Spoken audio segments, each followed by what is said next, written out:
Chemistry হোমসের পক্ষ থেকে সবাইকে স্বাগতম। আমি শুরু করছি নবম এবং দশম শ্রেণীর জন্য অধ্যায় 7 চ্যাপ্টার রাসায়নিক বিক্রিয়া।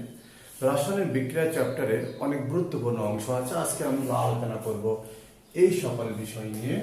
তো প্রথমে আসা যাক ভৌত এবং রাসায়নিক পরিবর্তন। তো আমরা একদম অধ্যায়ের শুরুর দিকে আমরা দেখেছি প্রথম দ্বিতীয় অধ্যায়ে যে ভৌত এবং রাসায়নিক পরিবর্তন নিয়ে। ভৌত পরিবর্তন মানে কি?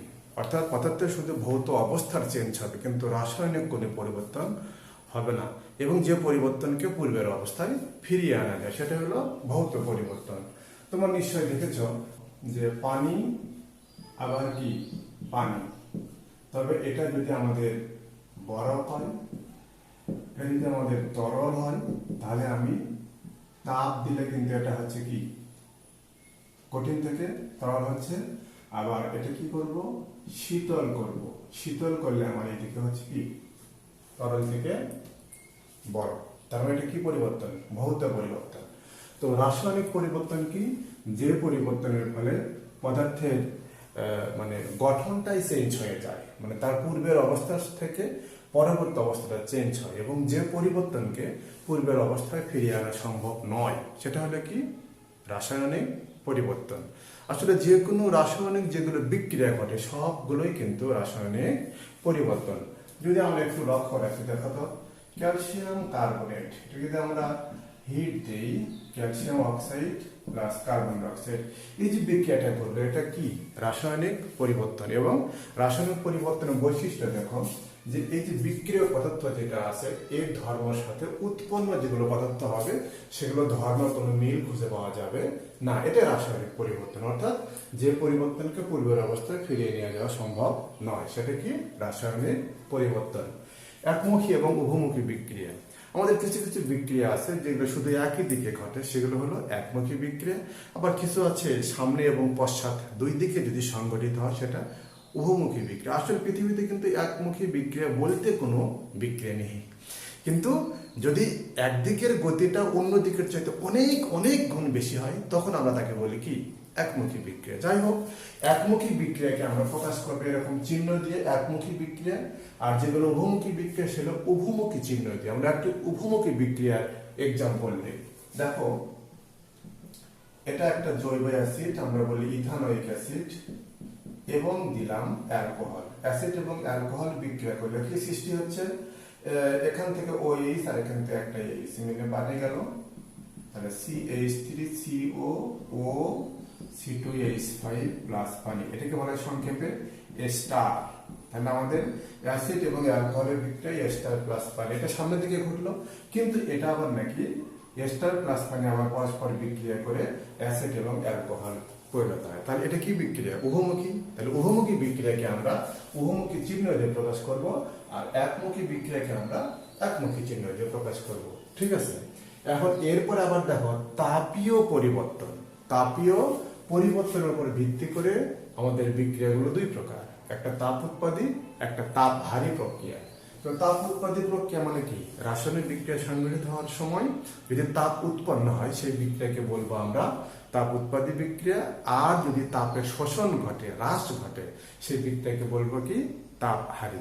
আমরা এক্সাম্পল দেব। দেখো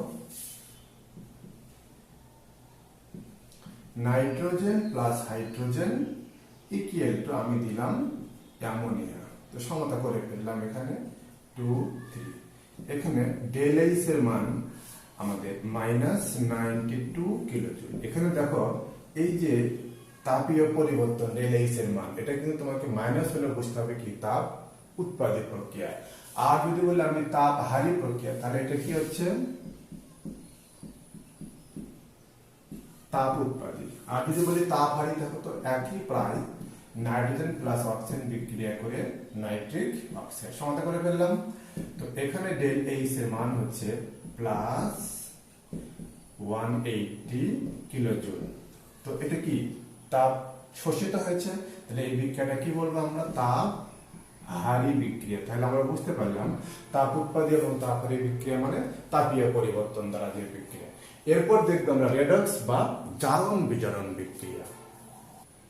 তো জারণ বিজারণ বিক্রিয়ার ক্ষেত্রে কি ঘটবে, আমাদের একাধিক বিক্রিয়ক হতে পারে, একটি বিক্রিয়ক হতে পারে। এদের ভিতরে একটি পরমাণু ইলেকট্রন ত্যাগ করবে, আবার আরেকটি পরমাণু ইলেকট্রন গ্রহণ করবে। তাহলে ইলেকট্রন দান গ্রহণের মাধ্যমে যখন কোনো বিক্রিয়া ঘটবে সেটা হবে কি জারণ বিজারণ বিক্রিয়া, সংক্ষেপে রেডক্স। আমরা একটু লিখি জারণ বিজারণ।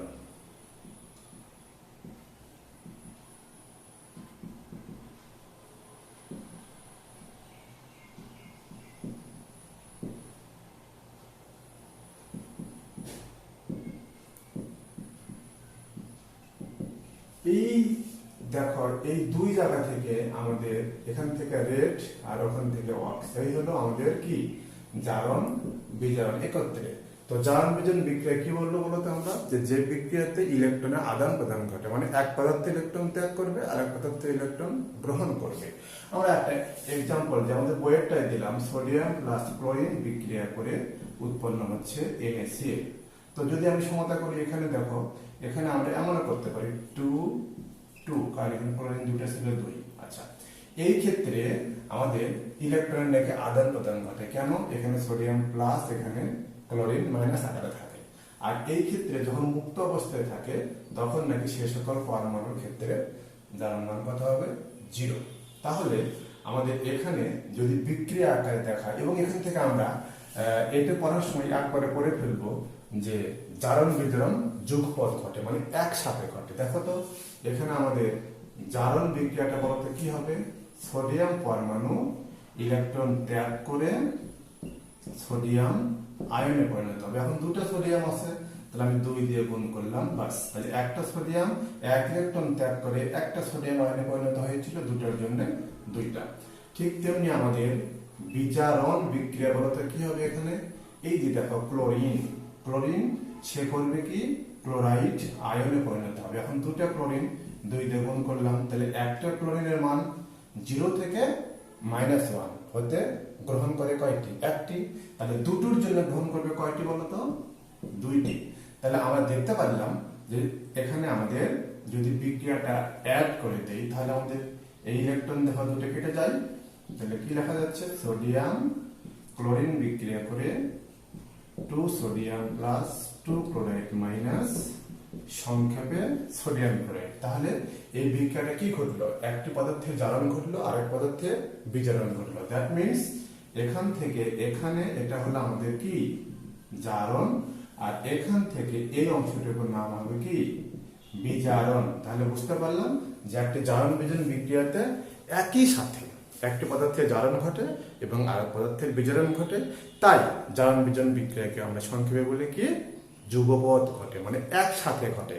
তাহলে যুগপৎ ঘটলে তোমাকে অবশ্যই যে কোনো একটি এক্সাম্পল দিয়ে তোমাকে ব্যাখ্যা দিতে হবে, নাহলে কিন্তু ব্যাখ্যাটা ভালো হবে না।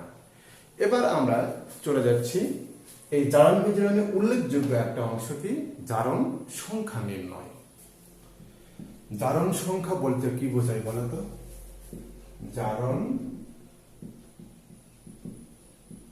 সংখ্যা একটি রাসায়নিক বিক্রিয়া সংঘটিত হওয়ার সময় কোনো পরমাণু যতটি ইলেকট্রন দান করে অথবা গ্রহণ করে সেই সংখ্যাই কি জারণ সংখ্যা। আমরা জানি দান করলে ওই মৌলের উপর চার্জ সৃষ্টি হবে ধনাত্মক চার্জ, আর গ্রহণ করলে কি হবে ঋণাত্মক চার্জ। তবে জারণ সংখ্যা মানে প্লাস বা মাইনাস চিহ্ন হবে, এরকম অনেক সময় শূন্য হতে পারে। তাহলে কি বলবো আমরা, কোন একটি পরমাণু বিক্রিয়াকালে যতটি ইলেকট্রন দান করে বা গ্রহণ করে সেই সংখ্যাই হলো জারণ সংখ্যা। এখন জারণ সংখ্যা নির্ণয় করার জন্য আমাদের বইতে সুন্দর করে চার্ট আকারে নিয়ম দেওয়া আছে। তো সেই নিয়মগুলো আমি একটু সংক্ষেপে বলি। বলা হচ্ছে যে যেগুলো মৌলিক পদার্থ বলতে দেখো তো হাইড্রোজেন সোডিয়াম মানে একা একা যেগুলো থাকবে এদের জারণ সংখ্যার মান কত হবে 0। জারণ সংখ্যা লেখা ঠিক মাথার উপর দিয়ে, এদের সবার জারণ সংখ্যা কত হবে 0। যদি যৌগ থাকে H2O H2SO4 HNO3 এদের যৌগের ভিতরে যতগুলো মৌল থাকুক না কেন এই সকল মৌলের সবার জারণ সংখ্যার মানে সমষ্টি হবে কি বলতো 0। তাহলে এই সকল যৌগের ভিতরে যেগুলো পরমাণু থাকবে ওই পরমাণুগুলো জারণ সংখ্যার সমষ্টি কত হবে 0। এখন যদি আয়ন আকারে কোনো একটি পরমাণু বা মূলক থাকে, সে আমি দিলাম এখানে Fe2+ সোডিয়াম প্লাস। তাহলে এই ক্ষেত্রে কিন্তু এদের জারণ সংখ্যা হবে এদের মাথার উপর যে আয়ন আছে সে আয়নের আধানের সমান। তার মানে এখানে সোডিয়ামের ক্ষেত্রে +1, এর ক্ষেত্রে হবে কি +2। তাহলে এখানে আমরা বুঝতে পারলাম যে আয়ন। এখন দেখো যদি বলি আমি সালফেট মূলক, তাহলে এই যে পেলাম এদের যোগফল জারণ সংখ্যার সমষ্টি কত হবে -2। আবার 1 নাম্বার যারা গ্রুপ, কয় নম্বর গ্রুপ, যারা 1 নং গ্রুপ ক্ষার ধাতু, তারা যখন কোনো যৌগের মধ্যে থাকবে তাদের জারণ সংখ্যা হবে সবসময় এখানে +1। আর যদি মৃৎ ক্ষার ধাতু যারা 2 নম্বর গ্রুপ, তারপর ম্যাগনেসিয়াম, ক্যালসিয়াম, এদের দ্বারা যেগুলো যৌগ সৃষ্টি হবে এই সবগুলোই এই সকল ক্ষেত্রে জারণ সংখ্যার মান কত বলতে হবে +2। তাহলে বুঝতে পারলাম যে 1 নম্বর গ্রুপের যদি ধাতু সমূহ কোনো যৌগের মধ্যে থাকে তাদের জারণ সংখ্যা হবে +1, আর 2 নম্বর গ্রুপের যদি ধাতু সমূহ কোনো যৌগের মধ্যে থাকে তাহলে জারণ সংখ্যা কত হবে +2।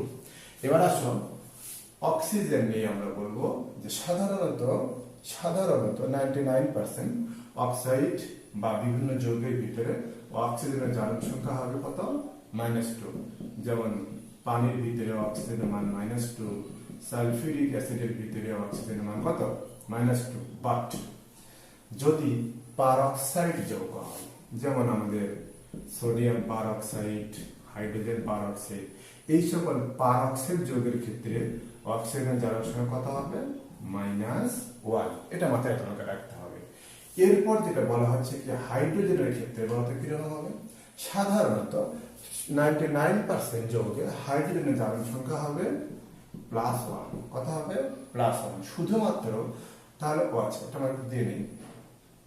সাধারণত হাইড্রোজেনের জারণ সংখ্যা কত হবে +1। যেমন যদি বলি পানিতে হাইড্রোজেনের জারণ সংখ্যা প্রত্যেকটির মান +1।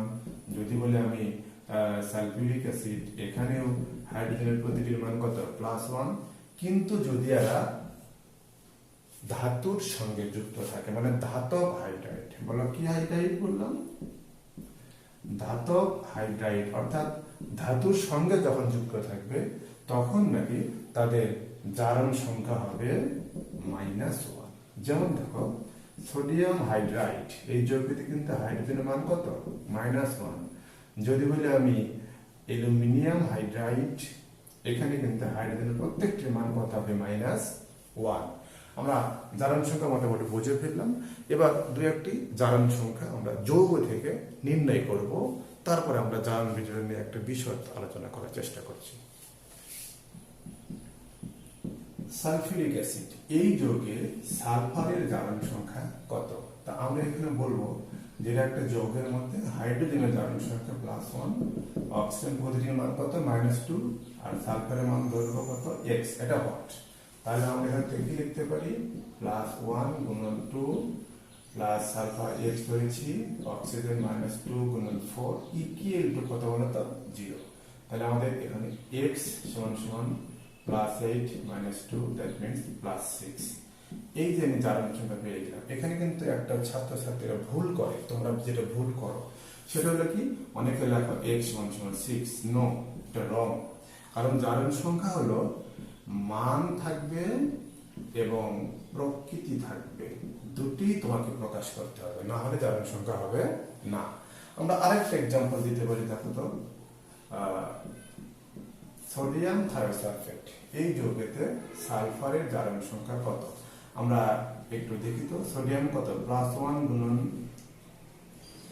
2 plus x × 2 plus -2 × 3 equal to কি বলতো 0। তাহলে আমাদের এখানে 2x সমান পাচ্ছি কত +6 - 2, দ্যাট মিন্স +4। তাহলে আমাদের x = +2। এভাবে আমরা জারণ সংখ্যা নির্ণয় করতে পারবো। তবে জারণ সংখ্যা ভগ্নাংশ হতে পারে, সেটা আমরা দেখব। সোডিয়াম টেট্রাথায়োনেট, এই যৌগেতে দেখো তো সালফারের জারণ সংখ্যা কত? আমরা বলবো এখানে সোডিয়াম +1 × 2 প্লাস ধরলাম x × 2 প্লাস -2 × 6 ইকুয়াল টু কি 0। তাহলে আমাদের এখানে 4। তাহলে 4x 12 minus 2, that means plus 10, x equal plus 10 divided 4, that means plus 2.5. তাহলে আমরা এখানে দেখতে পাচ্ছি জারণ সংখ্যা ভগ্নাংশ হতে পারে। এমনকি যদি আয়ন হয়, দেখো Mn অপর মাইনাস, এক্ষেত্রে আমাদের ম্যাঙ্গানিজের জারণ সংখ্যা কত? তাহলে আমরা বলবো এখানে যে ধরলাম x plus minus 2 equal 4 equal minus 1, that means x minus 1 plus 8 equal to plus 7. তার মানে যদি আয়ন থাকে তাহলে জারণ সংখ্যার সমষ্টি কত হবে? ওই আয়নের আধানের সমান। এভাবে আমরা যে কোনো যৌগেতে কোনো একটি মৌলের জারণ সংখ্যা নির্ণয় করতে পারি। এবার আমরা চলে যাব জারণ বিজারণ বিক্রিয়া কিভাবে আমাদের প্রমাণ করতে হবে যে ওটা একটা জারণ বিজারণ বিক্রিয়া, সেটা দেখব।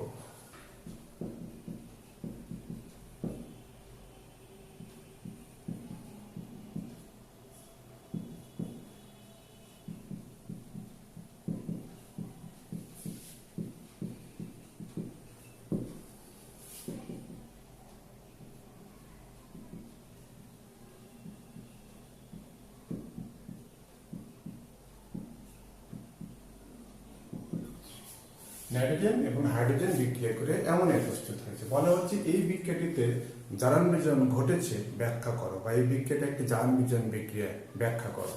তো প্রথমে আমরা বিক্রিয়াটা লিখবো, এখানে সুন্দর করে বিক্রিয়াটা লিখবা। সমতা করা ভালো, না করলে সমস্যা নেই, করিয়ে দিলাম।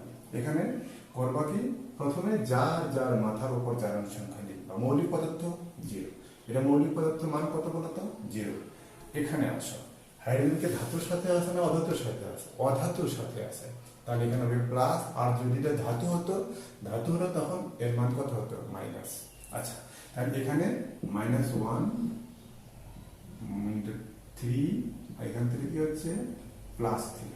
তাহলে এখানে দেখো তো নাইট্রোজেন এখানে 0 থেকে +3 হইতে আমাদের এখানে ইলেকট্রন কি ত্যাগ হয়েছে। এই বিক্রিয়ার নাম কি বলবো? জারণ। আর এখানে 0 থেকে -1 হয়েছে, এটা আমরা বলবো কি? বিজারণ। তাহলে এই যে আমাদের একটা পূর্ণ জারণ বিজারণ বিক্রিয়া, এই বিক্রিয়ায় কিন্তু আমরা ভাঙলে দুটো অংশে ভাগ করতে পারি। সেই দুটো অংশকে বলবো আমরা অর্ধ বিক্রিয়া। একটা জারণ অর্ধ বিক্রিয়া, আর একটা কি? বিজারণ অর্ধ বিক্রিয়া।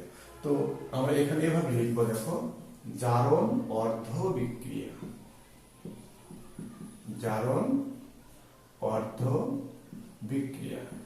তো অর্ধ বিক্রিয়া মানে কি হচ্ছে? এখানে আমাদের এখানে নাইট্রোজেন, এভাবে দেব, নাইট্রোজেন থেকে উৎপন্ন হচ্ছে N+3। তাহলে এখানে N দুইটা আছে, নাইট্রোজেন 2 তে গুণ করলাম। তারপরে আমরা এখানে 0 থেকে +3 হতে ইলেকট্রন ত্যাগ করে কয়টি? 3টি। তাহলে আমাদের দুটির জন্য কয়টি বলতে হবে? 6টি। আমি এদিকে না লিখে এইদিকে দিলাম, +6 ইলেকট্রন।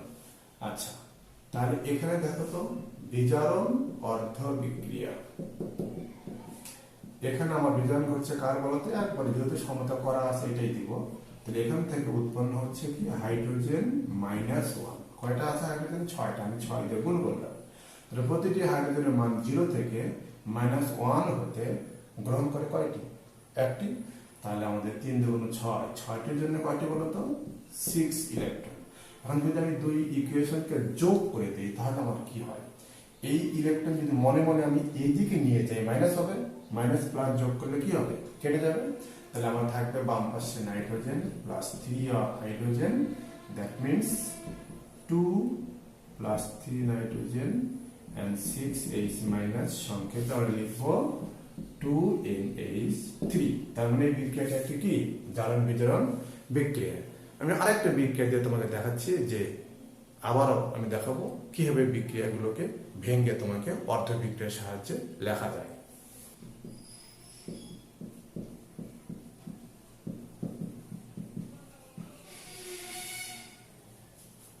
এই বিক্রিয়াটা দেখাতে এখানে মিথেনের দহন ঘটেছে। আমার কার্বন একটা হাইড্রোজেন 4টা, আমি 2 দিয়ে গুণ করলাম। অক্সিজেন 2 আর 2 4, আমি এখানে 2 দিলাম। ঠিক আছে। তো এই বিক্রিয়াটা যে একটি জারণ বিজারণ বিক্রিয়া, তুমি কিভাবে বুঝবা? জারণ সংখ্যা আমাকে নির্ণয় করতে হবে। তো জারণ সংখ্যা নির্ণয় করার জন্য একটা শর্ট নিয়ম কি জানো?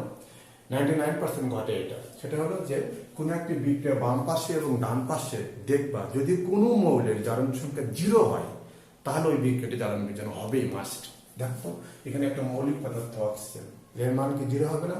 তাহলে এর মান 0 হচ্ছে, দ্যাট মিনস 0। এখানে হাইড্রোজেন কত হচ্ছে, এখানে এটা পদার্থের সাথে আছে +1 গুণন 4, এটা -4 হচ্ছে, এখানে -2 গুণন 2 +4, যোগফল যেহেতু যৌগের 0, এখানে একটা মান -2 +1 গুণন 2।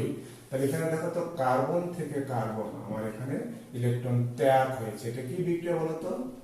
জারণ বিক্রিয়া। আর অপরদিকে আমি এখান থেকে দিই অক্সিজেন থেকে এই যোগে দিলাম অক্সিজেন, এখানে 0 থেকে -2, তাহলে কমে গেছে, মানে ইলেকট্রন গ্রহণ করেছে।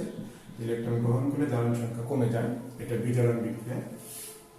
এবং জারণ যেখান থেকে ঘটে সেই পদার্থকে বলা হয় কি জানো? বিজারক। কি বলা হয়? বিজারক। আর বিজারণ যেখান থেকে ঘটেছে সেই পদার্থকে বলা হবে জারক। উল্লেখ্য, বিক্রিয়ার ডান দিকে যেগুলো পদার্থ থাকবে তারা কখনো জারক বা বিজারক কোনোটাই হবে না, শুধুমাত্র বাম দিকের পদার্থের ক্ষেত্রে একজন জারক একজন বিজারক। একজন কেন বললাম? যদি একাধিক বিক্রিয়ক থাকে একজন জারক হবে আর একজন বিজারক, অন্যটা কেউ হবে না। তো এখানে দেখো আমরা কি লিখবো? জারণ অর্ধ বিক্রিয়া। জারণ অর্ধ বিক্রিয়া বলতো এখানে জারণটা কার ঘটেছে? এখানে কার্বনের ঘটেছে। কার্বন -4 থেকে আমার হয়েছে কত? কার্বন +4। এখন চিন্তা করে ইলেকট্রনের হিসাব। -4 মানে কি? 4টি ইলেকট্রন বেশি আছে কার্বনের স্বাভাবিক অবস্থার চাইতে, আর এখানে +4 মানে 4টি ইলেকট্রন কম। তাহলে প্রথমে সে 4টি ইলেকট্রন ত্যাগ করে কার্বনের জারণ মান হবে 0, তারপরে আবার ত্যাগ করে হবে +4। দ্যাট মিনস বলতে চাচ্ছি আমি কার্বন ইলেকট্রন ত্যাগ করেছে মোট কয়টি? 8টি। এখন যদি বলি আমি বিজারণ অর্ধ বিক্রিয়া, আচ্ছা বিজারণ অর্ধ বিক্রিয়ার কোনো কথা নেই। অক্সিজেন, অক্সিজেন 2, এখানে অক্সিজেন মৌলিক পদার্থ মান 0, এখান থেকে হয়েছে অক্সিজেন মান কত হচ্ছে? -2। এখানে কয়টা আছে অক্সিজেন ঘনত্ব? 2 × 4, আমি এখানে 4 বসিয়ে দিলাম। তো তারপর এখানে দেখো তো, তাহলে 0 থেকে -2 হতে প্রতিটি অক্সিজেন গ্রহণ করে কয়টি? 2টি গ্রহণ করে। তাহলে আমাদের এখানে একটির জন্য 2টি, 4টির জন্য কয়টি? 8টি। এই 4 দেখছো, যখন যোগ করলে কি হচ্ছে? এটা এই দিক নিয়ে গেলে মাইনাস মাইনাস প্লাস কেটে যাচ্ছে, তাহলে আমার থাকছে কি? Carbon -4 +2 of oxygen, arrow carbon +4 4 of oxide. এখন যেহেতু এই যে কিছু কিছু অংশ বাদ গেছে, আমরা লিখতে পারি যে সমীকরণটি পূর্ণ করে পাই বা উভয় দিকে দর্শক আয়ন যোগ করি। দর্শক আয়ন কোনটা বলতো? যে আয়নটা জারণ বিজারণ বিক্রিয়ার সময় যার কোনো জারণ সংখ্যার পরিবর্তন হবে না তাকে বলা হবে কি? দর্শক আয়ন। এখানে আমাদের দেখো তো, দর্শক আয়ন কি? হাইড্রোজেন। তাহলে আমরা কি লিখবো? অতএব CH4 +2O2 CO2 +2H2O। একদম যেহেতু আমাদের সমতা দিয়ে বিক্রিয়া শুরু করবা, তাহলে একদম শেষে ওই সমীকরণটাই লিখবা, কারণ তোমার তো আগে সমতা করাই ছিল, অতএব নো টেনশন। এভাবে আমরা জারণ বিজারণ যে কোনো বিক্রিয়াকে সমতা বিধান করতে পারি। তো আজকে এই পর্যন্তই। আমাদের পরবর্তী এই অধ্যায়ের দ্বিতীয় লেকচার তোমরা আমার ভিডিওগুলো সার্চ করো, তাহলে পেয়ে যাবা। আমাদের লেকচার নাম্বার 2 পাবো, রাসায়নিক বিক্রিয়ার লেকচার নাম্বার 2, যেখানে আমরা লাসা তেলের নীতি সহ আরো বিভিন্ন বিক্রিয়াগুলো দিয়েছি। সবাইকে ধন্যবাদ।